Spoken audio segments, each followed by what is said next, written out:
All right. Good morning, everyone. And thank you so much for joining us all here today. Today's Shaar Le'ilu Nishmas, our dear friend Menachem ben Yisrael Yaakov, as well as my dear aunt Rivka Bas Gavriel Tzvi, and for Zaidi, Reb Shmuel ben Yosef Dov HaKohen, B'schos l'Refuah Shalema Bekarov, Meshalom ben Sarachel, Miriam Basara, and Yair Yeshia ben Chaya Atara. Today, we are on page 177 in the Ora Vigdor, for those who are following along. And today, we're continuing this overall category that we're talking about, cause and effect. Remember, yesterday we finished off talking about, why the whole topic of why sometimes the righteous suffer and the evil people are prosperous. But all this has to do with the overall category of cause and effect system, that how Hashem runs the world. And with that cause and effect system, and we having to do our part, our shtadlus, we're going to start talking about occupations and how we go about choosing our occupation. So in the process of cause and effect, b'derech hatava, what we need to do, and we spoke about this, that in order to eat, we need to, at the very least, take our hands and put the food in our mouth, or even if someone feeds us, we still have to chew the food.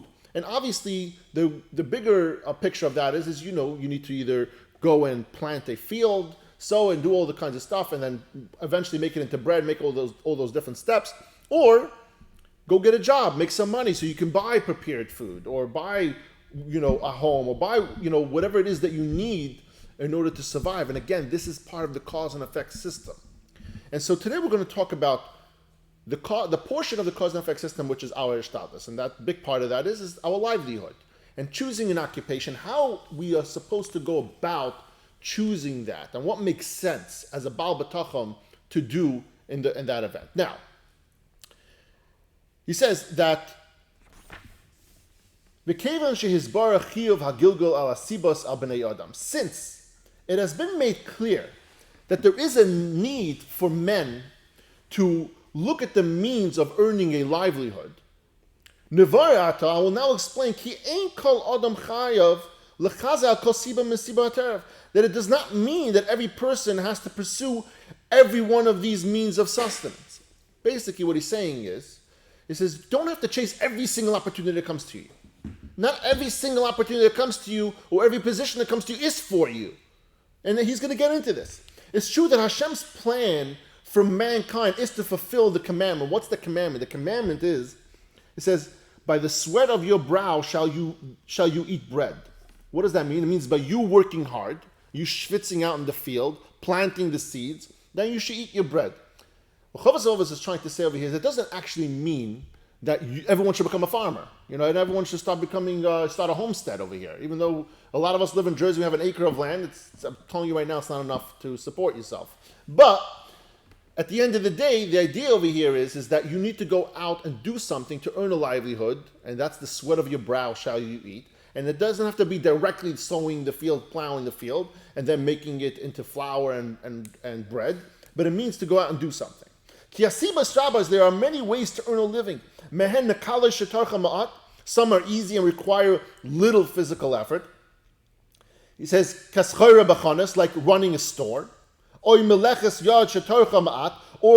light manual labor, like sewing or mending, doing something like that, or writing, or running a warehouse, 3PL. That's an unshameable plug over here. Or hiring sharecroppers, laborers, or caretakers in agricultural work.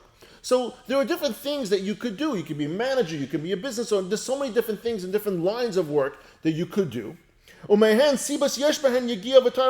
still other ways of making a living that require strenuous and tiresome labor. Like tanning leather. Apparently, I don't know much about it, but it's very, very difficult for tanning leather. It's a very unpleasant kind of work because of the unpleasant odor.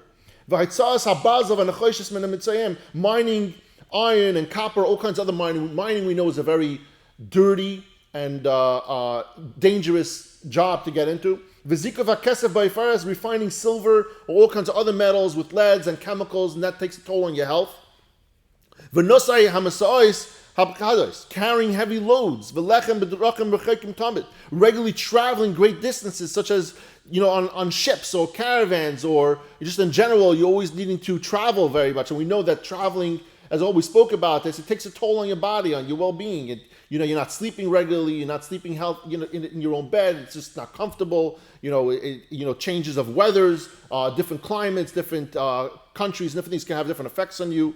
Farming and plowing and the like. Now he talks about for a minute over here. He says, what should a person do in light of Hashem's decree that we should go ahead and do a shtalas, we should choose an occupation? And he says, should he choose a light occupation or should he choose a difficult occupation? What is the acceptable approach to picking a job? And he's going to get into over here and talking about later on, next week, that a person, the idea over here is you need to choose something that makes sense for you and your personality. And he gets into it over here. He says, for a person who is strong in body but weak intellectually, it is appropriate that he should do as much physical labor as he can handle. Right? And a person who's physically weak but strong in intelligence should not have to seek the means of his livelihood in which he will exhaust his body with hard work. He should rather turn to those lines of work, whether it's jobs or businesses or ideas that he can get into, that he can use his brain, because he's been given the gift that he's a smart individual. He understands and he can grasp a certain type of field of business or whatever it is, and he finds it that he likes that he should go ahead, and that's why he should choose to do so. Now, Chovos HaLevavos also talks about the idea that not only should you pick something that's physically and mentally that works for yourself, but you should find something that you actually like. And if you find something that you actually like and you're really good at it, that's a huge bracha. And we find a lot of people that they get into a line of work, whether they knew about it earlier or not, but they get into it and they kind of really like it. Maybe it's a business, maybe it's a career, maybe someone becomes a doctor, really likes to help people, and that boils down to the personality. What do they like doing? They like being in the position of being a manager or a business owner, and they like the idea of how they can help other people and build a team, or they want to be a doctor, or they want to be able to save lives because that's what they feel good about.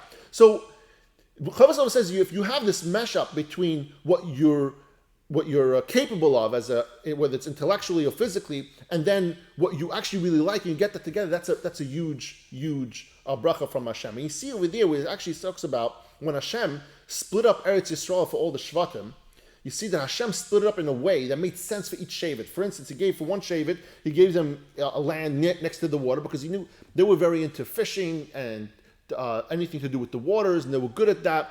And so you see that Hashem shows, he points you in the right direction as well. Also, you have to remember that at the end of the day, you're going to be in the right place at the right time. Hashem's going to put you there. Even if sometimes you're finding something that you're struggling with, it doesn't mean you should just jump ship right away. You shouldn't be hopping around from one job to the next all the time. But you should take the time to consider. Maybe it isn't for you, maybe it is for you, but if it is something that could work for you and you work it in, maybe you will wind up loving it. And again, Hashem is going to give you your parnasa, however that's going to be. But how this is very, very important. And next week, we're going to get into more of picking these different occupations. But the idea over here is that pick an occupation that makes sense for you, right? I forgot who it was. I remember hearing this podcast, and he said, I'm 5'2" and I want to be a basketball player. A 5'2" guy is going to be really, really difficult for you to become a basketball player, right? So pick a career that works for you. If you're really smart, you want to go to school to become a doctor, a lawyer, whatever it is, then do that. Maybe that works really, really well for you. But if you feel like you're not good at school, you're not good with books, you're not good at stuff, find something else. There's plenty of other industries that you can get into that you'll find that you'll be successful at, and you're going to enjoy it. And again, just to close that off, if you find something that you're good at and you like it, that's a huge bracha. You should thank Hashem for that. You should thank Hashem for everything, but that specifically, you should realize that that's a huge, huge bracha from Hashem. And before we close this off for the week, this Friday, choosing an occupation is also one of those things that comes about to choosing to to enjoy stuff and to enjoying life and choosing happiness. In this week's Parsha, we have that, where Hashem tells the Yidden, he tells the Yidden that when you take Bikurim, right, and you bring it to the Beis HaMikdash, you should be happy. Now, why does Hashem command us to be happy? Why is Hashem telling us? This is like actually one of the happiest times, because we took all the time, we planted the field, we went through the work, the 6 months, 7, whatever it took, and we finally reaped the benefits of our crops. Of course we're happy. We have the beautiful fruits, the wheat, everything that came out of the ground that we worked so hard on for the last half a year, everything is finally coming to fruition, and we're excited. Why do we have to be commanded to be happy? So understand the concept of what Bikurim was. Everyone brought the Bikurim, they put it into baskets, they brought it to the Beis HaMikdash. What happens is, human beings have this idea that everything is good until you see what the other person has, right? You're driving a Honda, brand new, 2025 Honda Pilot, it's a gorgeous car, until your buddy buys himself a Range Rover, right? And then you're like, wow, like my Honda's nothing, right? It's a matter of perspective. And what happened over here by the Bikurim, people would come in and they would have these intricate baskets and different kinds of exotic fruits, and they would bring it to Beis HaMikdash, and you came with your sack of potatoes, which you were really proud of, by the way, until you saw your friend with the I don't know, all the exotic fruits that he has, the pineapples and who knows what else, the beautiful colors. And so the idea over here is that Hashem is telling us, and he commands us, you need to be happy with what you have. Understand that what your friend has is your choice to change your perspective of what you have. And that's what it is. It is a choice. The perspectives that we have of others is an absolute choice of ours. It's nothing to do with Hashem. If you want to be the jealous type, be the jealous type. That's fine. Go ahead, do it. But you have a choice not to be. You have a choice to look at what you have, the bracha you have in your family, the beautiful wife and children, and all the health that you have in your life. But instead, you're choosing to look at Yenim and say, oh, but that guy's got so much more. So all of a sudden, what you have is nothing. It becomes absolutely nothing. Your brand new car you just leased becomes absolutely nothing. And he goes over here to say, he says, comparing ourselves and others' lives to others breeds jealousy, resentment. Instead of actually working for us, fulfillment and pleasure, it works against us.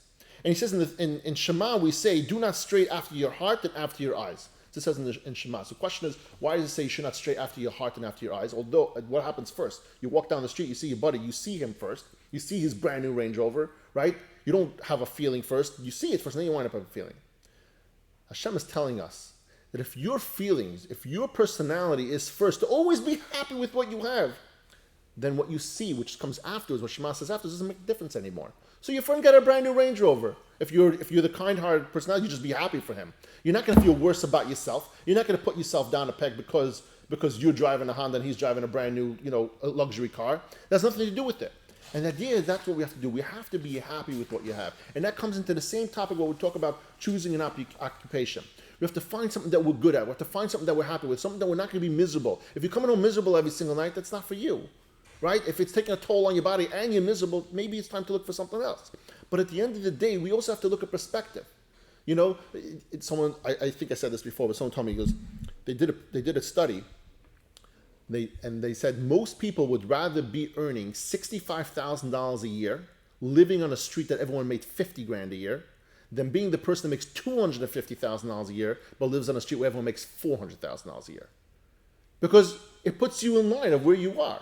But your perspective, I know I make $250,000, but everyone else is making $500,000, so I'm the broke guy.